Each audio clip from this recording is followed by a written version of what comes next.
Hello everybody, welcome. Today I'm going to be doing a solo session of Ghastly Affair, the Gothic game of romantic horror. I have here the player's manual and the presenter's manual. This is not a game that's intended for solo play, but you can do solo play with anything. So I have played solo with this a couple times, and it's been a lot of fun. So I'm excited to do it here with all of you. To start, I'm going to be doing the setup.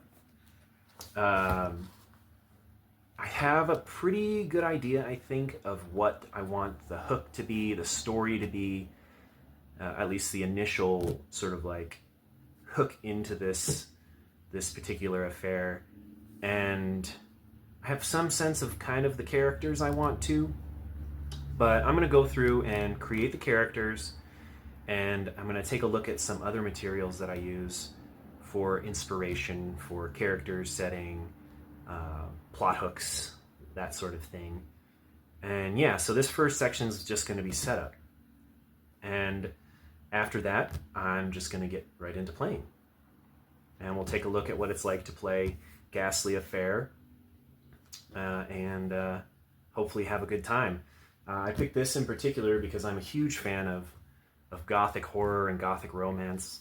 My favorite movie is Crypt of the Vampire. It's also called Terror in the Crypt. It's from the 60s. It's a sort of like a Spanish-Italian collaboration on an adaptation of Carmilla.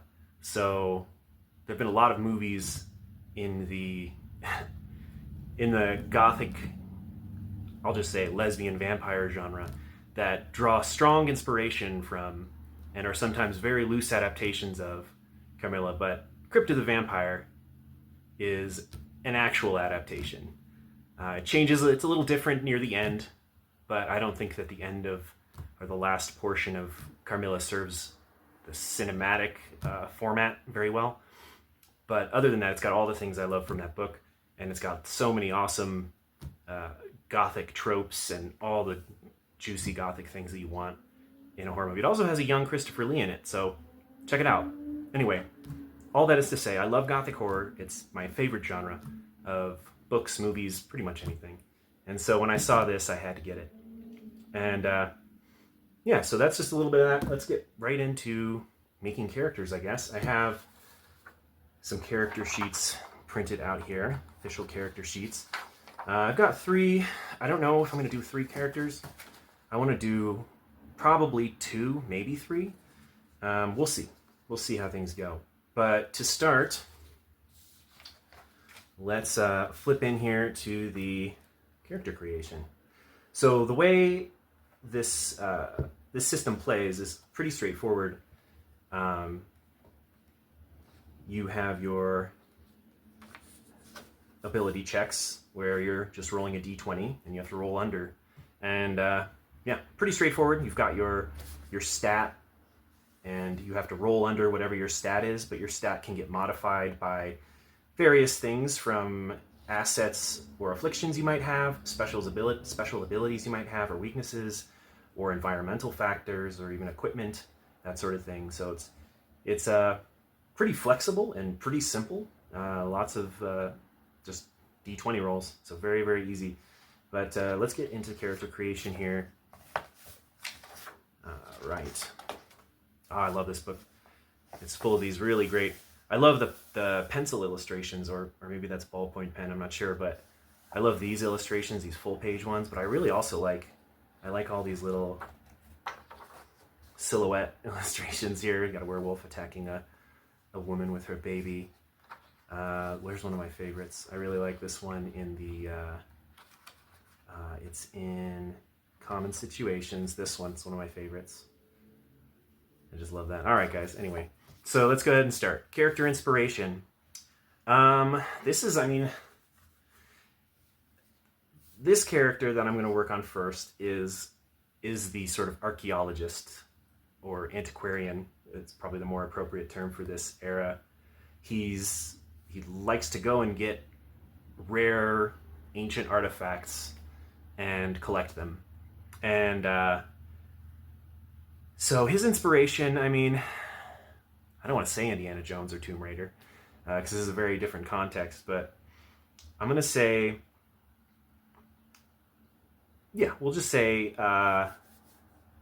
it's a little bit more of like maybe like Van Helsing meets Indiana Jones. Although in some depictions of Van Helsing, he's basically Indiana Jones. But anyway, so something like that. He is intelligent, very intellectual, and very well learned on ancient things and history, and he knows what ancient symbols represent and hieroglyphics and that sort of thing. So that's my thought as like sort of the broad character concept.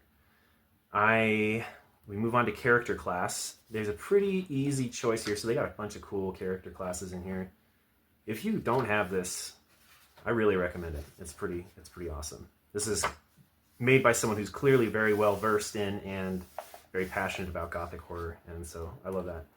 But it doesn't sacrifice fun gameplay. It's very much so. All right, classes. Here we go. So we've got our bandit. We've got demon hunter. We've got the everyman. So this is just like a normal person and can be all sorts of different things. They have some examples of different professions, from assassin to ballet dancer to rat catcher, that sort of thing. They're a little bit more complicated to make as a character. Not complicated, just a little bit more intensive, because you're kind of doing a subclass. Grave robber. This is the one I'm looking for. So it says in here, those grave robbers who specialize in providing bodies for dissection are known as resurrectionists or simply body snatchers. Grave robbers who prefer to requisition the treasures buried with the dead are often called tomb robbers and are colloquially nicknamed ghouls. Upper class grave robbers prefer such titles as antiquarian or practical anatomist or doctor of corporeal philosophy. So this is what I'm going for. He's an upper class sort of intellectual. He's not in it for the corpses and the study of corporeal philosophy or anatomy or anything like that. And he's an antiquarian. He's there for the objects. And it just so happens that a lot of cool objects tend to be buried with people. So he ends up in a lot of tombs. And so that's his specialty. He's a grave robber with the subclass of an antiquarian. So let's go ahead and write that in here. Grave robber. Antiquarian.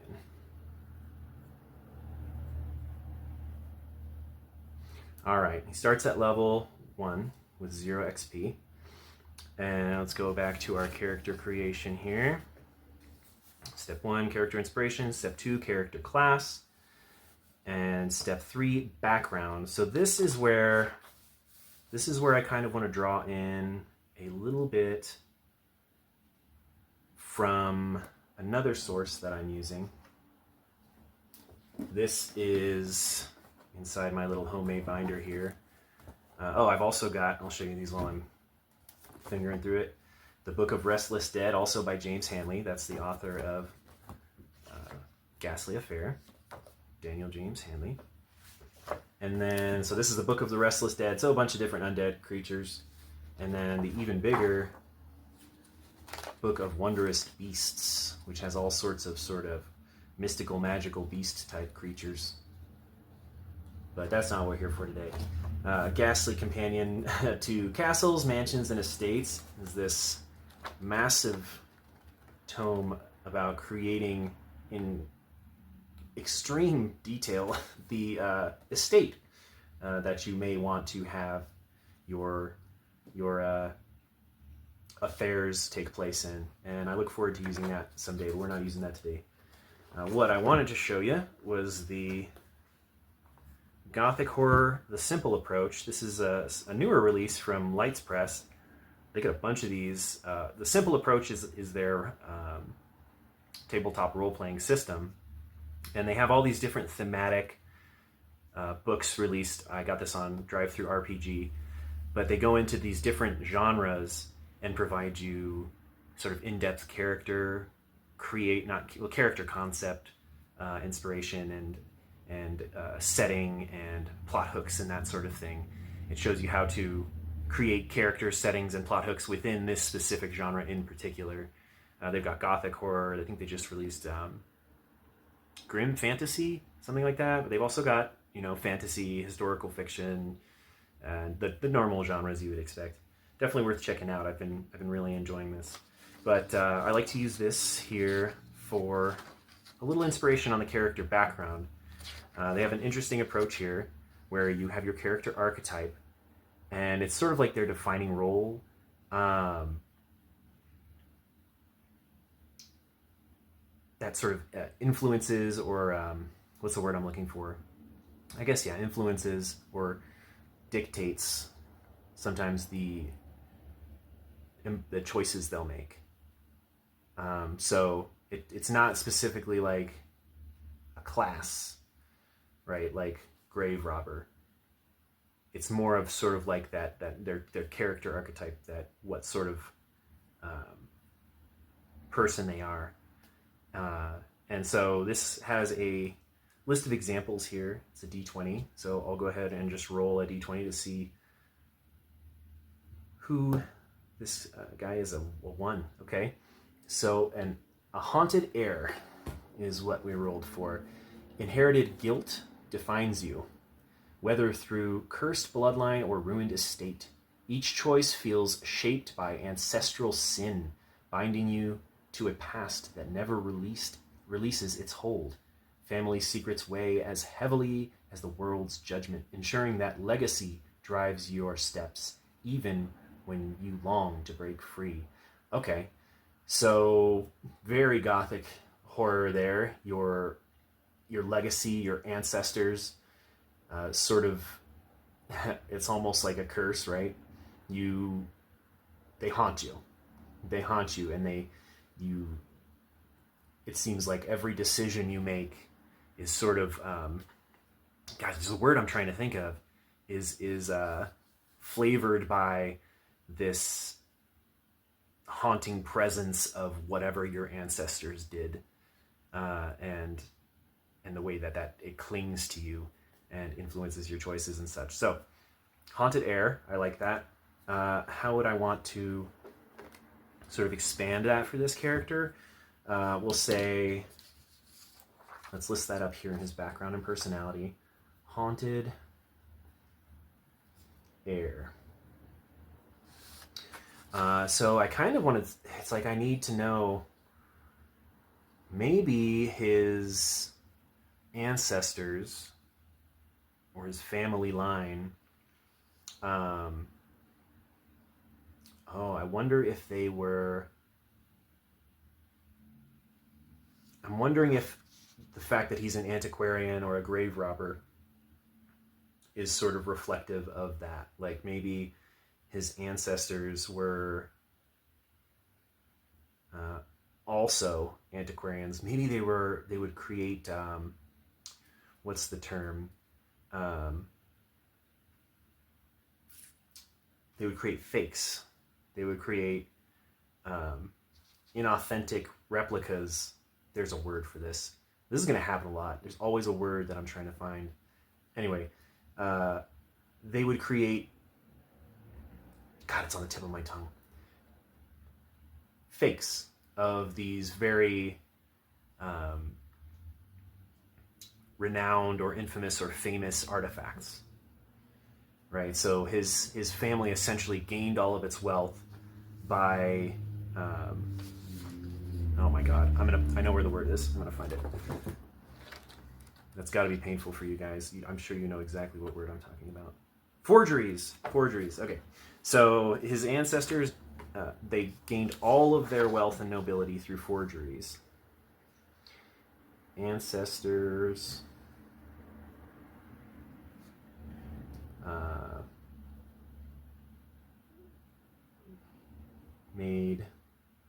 Were prolific.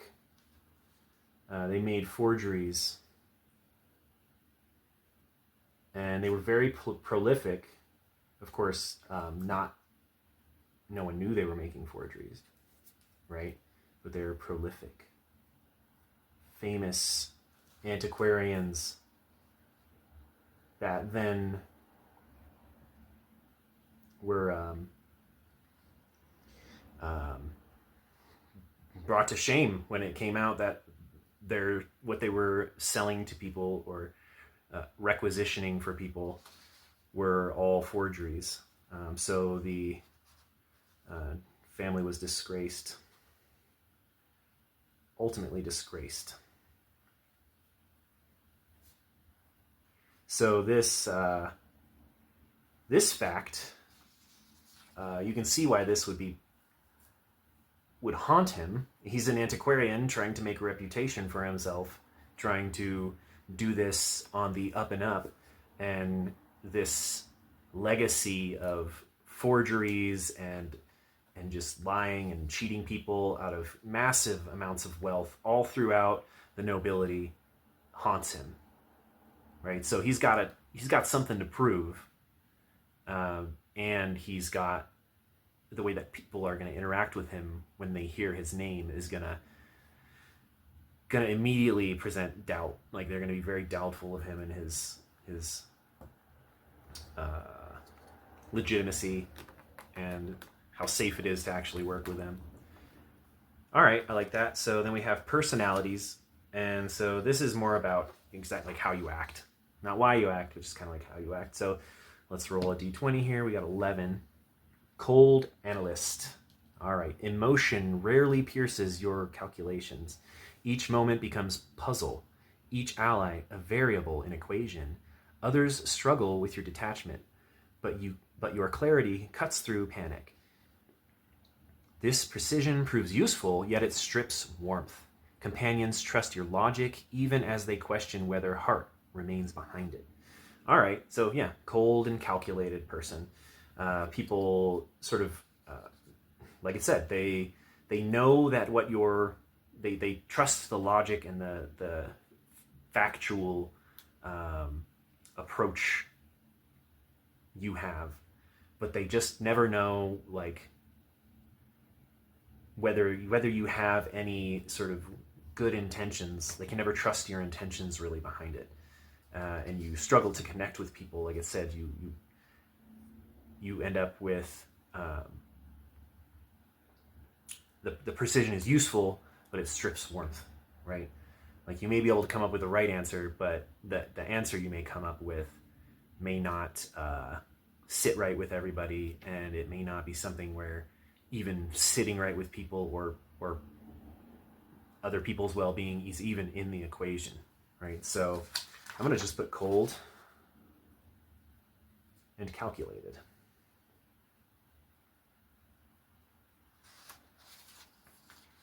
All right, and so then we go to the appearance. I had a sense that he's a very clean-cut jacket. He's got, I'm thinking like a cane, and not that he really needs one, just like a fancy one, and a nice top hat. But let's see what other unique features we can come up with here. 7, ethereal beauty. I roll this one every single time.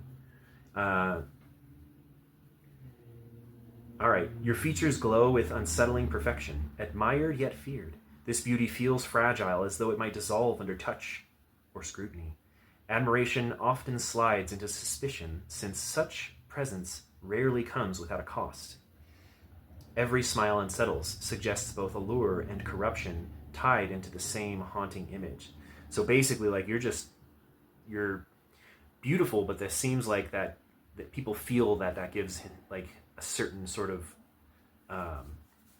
opportunity for you to take advantage or manipulate, or something is beneath the surface there. Like you're too pretty, like that kind of person where they're so pretty, you're like, what are they up to? They could have anything they want. Surely there must be something going on. So we'll say ethereal beauty.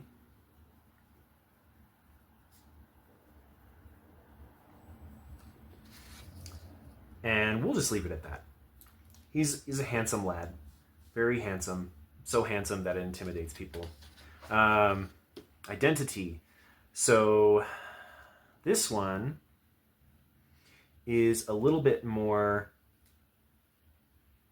about, it's almost more like a class. It's almost more like a profession. This sort of is how you perceive yourself in the world in the context of other people.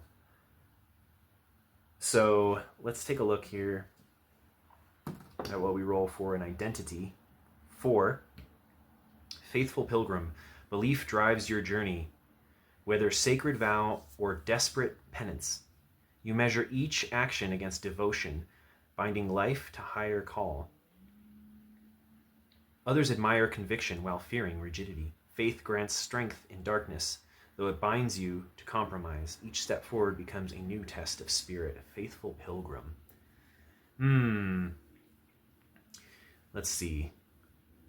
So this doesn't have to be faith specifically in sort of like the Christian religion or anything like that. I could see this as being more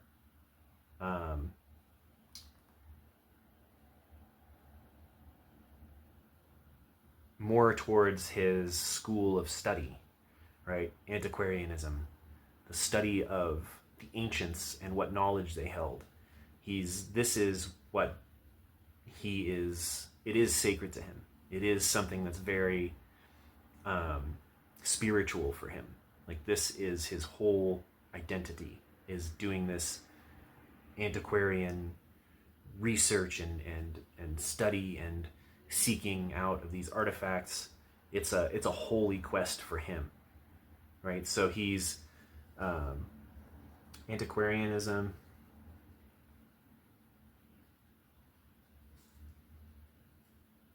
is a sacred mission for him. All right. So that makes sense. So not only is it important to him, so he has this ancestral, this haunted heir archetype where he's haunted by the foibles and the crimes of his ancestors in this particular school of thought, but he was so passionate about this that he couldn't help but do this. Because you'd think if your family is known for making all of these fake artifacts and selling them to nobility and then becoming very disgraced and exiled, then why would you go into that school of study? Why would you go into that industry, I guess, as we would put it? Well, it's because he is truly, deeply passionate about it. And he thinks that is where true meaning lies, at least for him. That's where true meaning lies in life, is this study of what came before, history, artifacts, the way, the hidden knowledge that the ancients have. That's all very important to him. And so these sort of strengths and weaknesses can be very useful here as well, but I think these are something that actually are treated in here as well, with the assets and afflictions and the special abilities and weaknesses. So we'll leave the strengths and weaknesses to this tome here. Our step 4 is perversity. So perversity is sort of like how likely you are to end up making, I guess, immoral decisions. So yeah, perversity. And normal level of perversity is 9. Everybody lands between 1 and 20. Let's see here. It does say, yeah, normal is 9. So we could go with 9, or we could also roll randomly 3d6. So let's do that. I don't know how perverse this guy's going to be. So 12. All right.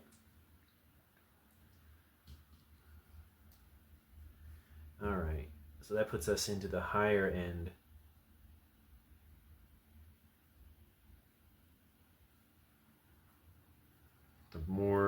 likely we are, the closer we are to 20, the more likely we are to commit an atrocity or morally outrageous act simply because they can.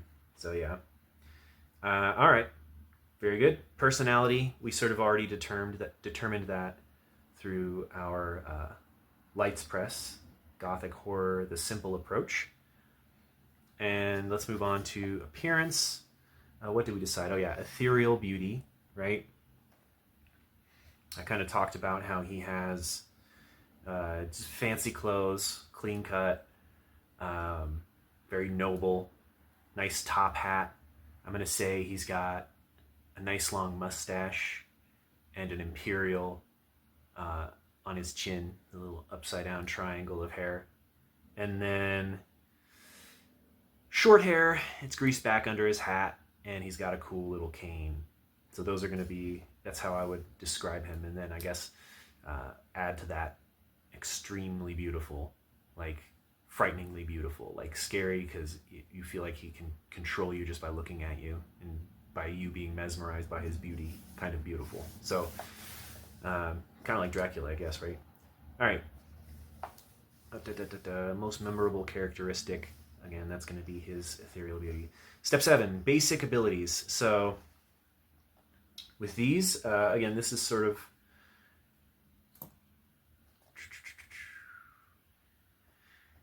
we just kind of get to decide. 9 is average for each of these. We have charisma, intelligence, wisdom, strength, dexterity, and constitution. Those are all pretty straightforward and familiar abilities here. So he's got to have high intelligence. I'm going to put him at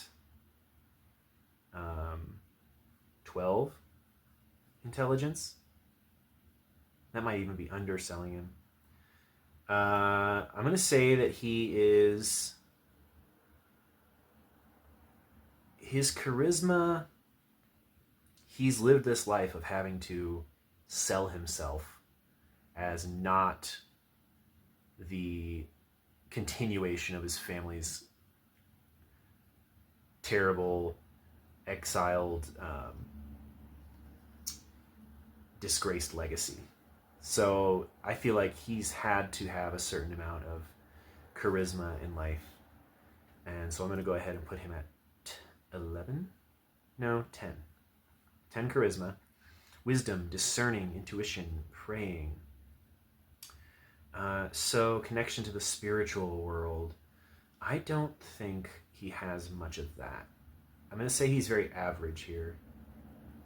He's very cold and calculated. He's not really concerned with a grander spiritual world so much as the ancient texts and artifacts as they represent historical knowledge rather than their uses potentially for magic or the metaphysical. Strength, he's not, I'm going to say average. Dexterity, well, yeah, let's see, hold on a second. So he is an antiquarian. He is slightly inspired by your Indiana Jones. So let's put strength.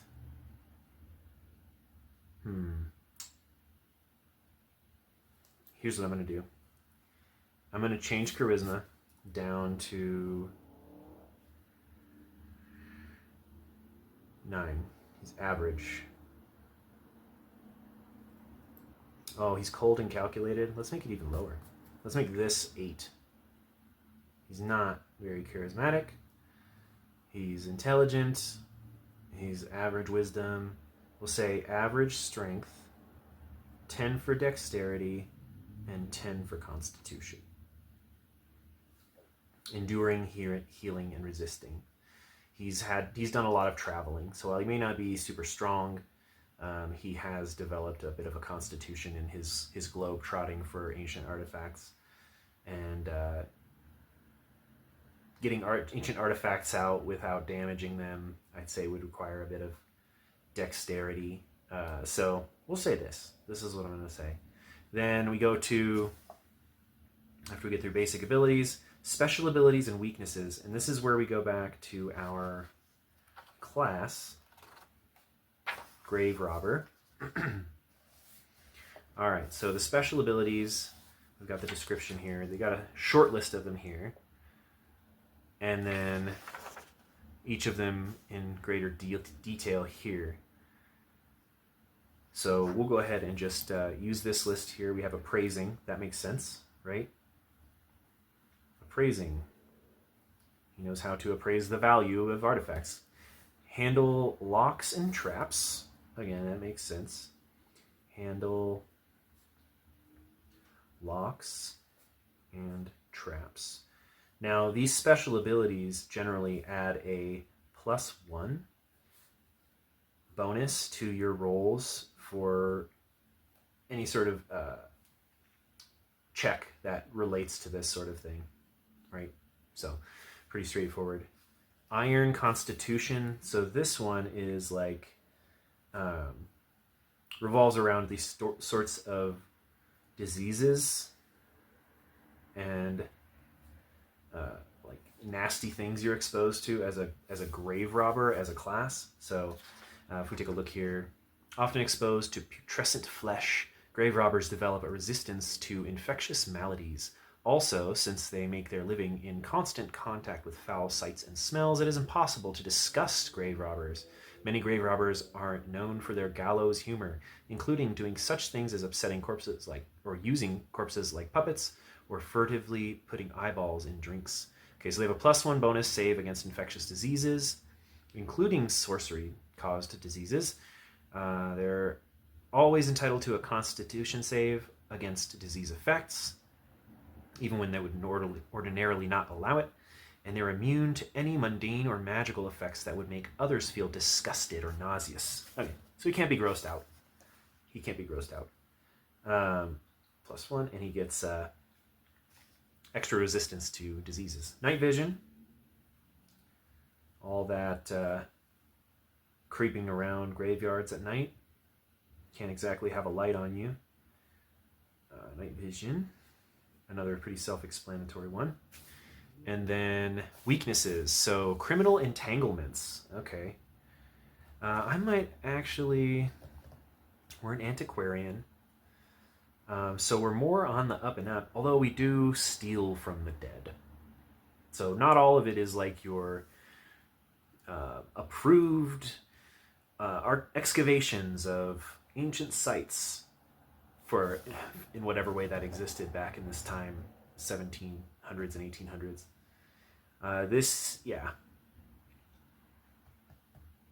Given his sacred sort of faithful pilgrim, what was it? Was that his identity? Or his... I can't remember. It was from the other book. But his faithful pilgrim, his very strict dedication to this school has led him to put it above what's right or wrong. Hence the perversity here as well. So that makes sense that he'd be at 12. He's willing to go beyond what's morally acceptable. He's willing to interact with criminals and that sort of thing to requisition things from the dead. So, yes, that makes sense that he would still have criminal entanglements. So what criminal entanglements is that you've got relationships with criminals, so that's going to crop up in your story at times, right? So an inescapable part of a criminal underworld. In every affair, some member of the criminal underworld will do something to make life difficult for the grave robber. Perhaps the grave robber's name is given to the authorities using an interrogation. During an interrogation, maybe his gambling debts come due, a favor might be called in, or a dangerous job might be forced upon the grave robber by someone who cannot be refused. I'm thinking that's actually going to be the impetus for his this adventure, because like I said, I think I mentioned it, I have this concept of a noble sort of collector of some sort who wants a specific artifact, and he's got dirt on our hero here, so that's how he gets tangled into this. He needs to be the one to go and get it, and so maybe that's how his criminal entanglements manifests is as, yeah, you owe me a favor. If you don't want me to report you to the authorities, you're going to go into this dangerous, dark situation to acquire this thing for me. So there you go. And a secret life. Secret life. Yeah, this again comes down to the same thing. So outside of their clients, a small circle of friends, and the larger criminal underworld, the grave robber must always keep their vocation secret. Okay, so he's known publicly as the up-and-up antiquarian who has these legitimate excavations that he's done, right? And that's where he's trying to bolster his reputation and remedy his family's legacy, or at least disprove his family's legacy of forgeries and such. But he also is so dedicated to this that he's done he has that second life of being the sort of more grave robber side of the antiquarian, taking artifacts from graves that he shouldn't be going into, right? Not ones that are thousands of years old that are of historical value and recognized as such, but from more recent stuff, right? So it's like his particular set of skills have landed him with some unsavory crowds in the grave robber community. He's not just an up and up antiquarian, he's also doing things he shouldn't. All right, and then so if we go back to character creation, special abilities and weaknesses. So these are, well, let's read how Secret Life manifests. Even upper-class archaeologists and anatomists must pretend that they always stay within the bounds of law and morality. Okay, yeah, so there you go. Okay, so basically I just have to always pretend that I'm not doing the bad stuff. I'm just doing the up-and-up stuff. And, all right, night vision does not have a +1 on it. Okay, night vision. All grave robbers can see in conditions of dim light, as if under bright moonlight. They still cannot see in total darkness without a light source. Okay. Special abilities. Let's hurry up here. We got hit points and damage bonus. So our hit points are calculated by rolling our hit dice. So we have 0 experience. We're at level 1. It's 1d6. So we're going to roll a 1d6. 5. All right. I like that. We got 5 hit points. Damage bonus at level 0 or level 1 is none. Let's see. Hit points and damage bonus. Okay. Step 10. Assets and afflictions. These are optional, but they provide a +3 bonus or a -3 penalty to skill rolls. So they can be really beneficial, but also can really, really mess things up for you. They are optional, and you basically, the way you do it is you can do as many as you want, but you have to have an equal amount of assets and afflictions. So for every asset, you have to have an affliction as well. It's nice down here they have a list of suggested assets and suggested afflictions for this given class. So let's take a look at what they've got here. Fast, good bargainer, good liar, good sense of direction, good throwing arm, intimidating, mechanical genius, no fear of something, profession, choose one, resistant to alcohol, sharp eyes, sharp hearing, shrewd, special knowledge of a chosen field, and wealthy family, and wily. So I do think I like the idea of profession, like a historian, or like a scholar of history. That could also just go into special knowledge. So we'll say special knowledge, and I want it to be broader than history. It's I want to make sure it also includes things like hieroglyphics. I guess, yeah. So let's go with scholar to represent special knowledge of will say history, like anthropology might be. We'll merge those two. I'm not sure there's much difference back then. History / anthropology. So when it comes to anthropology, when it comes to questions of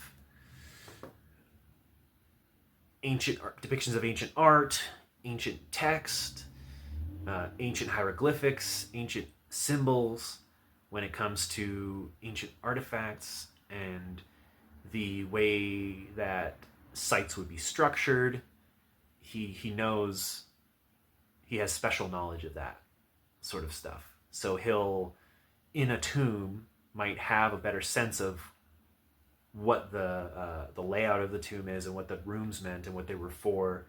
He sees some inscription on the wall. He'll have a better sense of what that inscription says or means or represents. Symbols, what they represent. Statues, he'll know that's the statue of this god, that's the statue of this demon, whatever. So he has that very sort of historical knowledge of the cultures that he descends into the tombs of. And yeah, so I think that's a good asset. How about afflictions? Okay, addicted to, that might be fun. Asthmatic, bad reputation, that fits in with his ancestry, although I think he's done a good job of publicly building a better reputation, so we'll not say that. Bad shot, badly spoken, creepy presence, deaf, gullible, hated by animals, horrible body odor, horrible manners, incompetent equestrian. So horrible manners might fit in with his cold and calculated, right? Incompetent equestrian, so he can't ride horses. Insane, nearsighted, no head for a common field of knowledge. Sleazy, traumatic memory, ugly, unlucky at love. I do kind of like horrible manners. That's in line with the lower charisma and the cold and calculated. That might be a good one. I wonder if there's something I can come up with. Here's what I might do. Let's head back over to our Gothic Horror, The Simple Approach by Lightspress. And go to the weaknesses this time. Okay, strengths, and here are the weaknesses. And let's roll and see what comes up here. See if we can come up with something that fits. 18. Okay. This is interesting. So, a fear of isolation. Solitude terrifies you. Silence, emptiness, and absence of companionship unravels your spirit. Companions may not always stay, and separation weakens resolve. Horror thrives on this fear, splitting groups and preying on loneliness. Even when surrounded, dread of abandonment lingers, shaping your every action with desperation. I love these.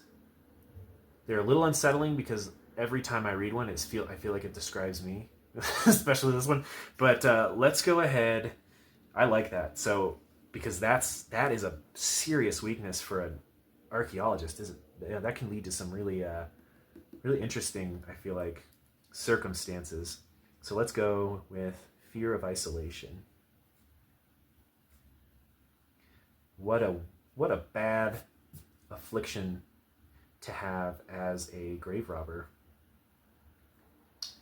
But again, he's the intellectual, so he's always got someone there with him to be the strength, you know, right? He's not the one with the shovel. He's the smart guy who finds the stuff, knows where it would be located, and tells you where to dig. So it makes sense that he's got people with him, you know, which will probably be the next character we take a look at. All right, and then we go to wrap this up a little bit. Wealth and equipment. All right, so lower class labor is paid 50 to 200 pence per week. Middle class people make about 5,000 pence, and then upper class is in excess of 5,000 pence a week. And you're supposed to give yourself a week's worth of your wealth as the amount of pence you have. So I'm just going to say let's see. Let's say 5,000. Again, he's still trying to work his out of his legacy and back into nobility. He's not quite there yet. So we'll say 5,000 pence. And equipment carried. So they also have a nice list here. Typical equipment. All right. A shovel, a hammer, a dozen coffin nails, a crowbar, a saw, a knife, a garrote. Don't know what that is.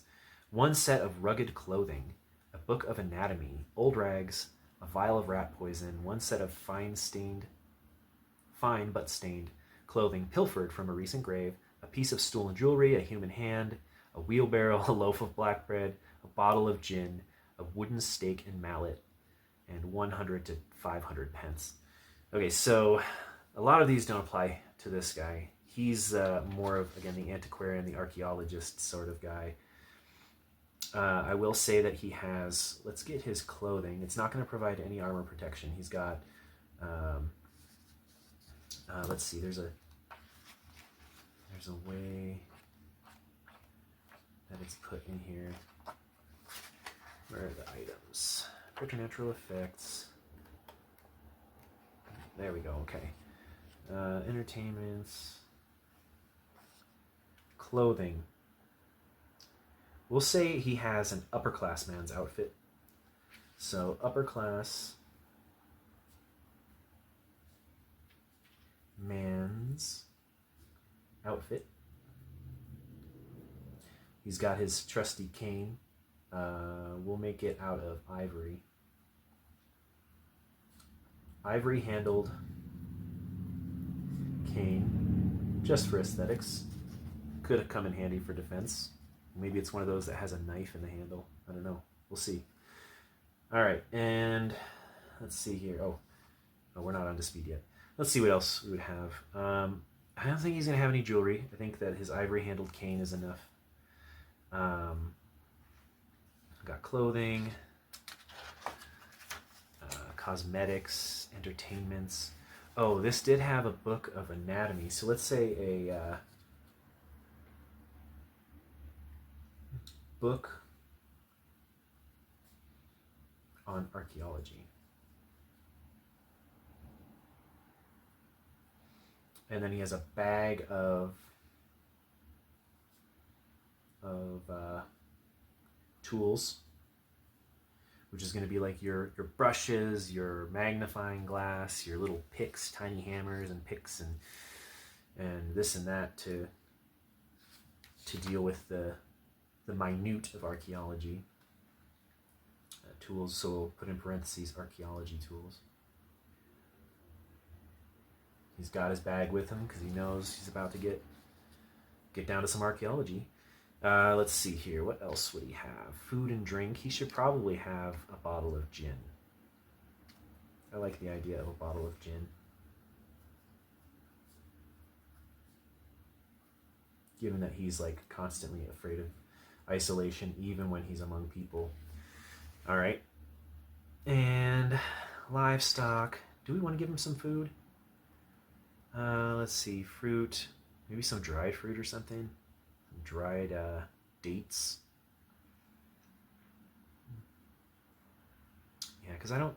Ooh, maybe brandy instead of gin. Yeah, let's do brandy.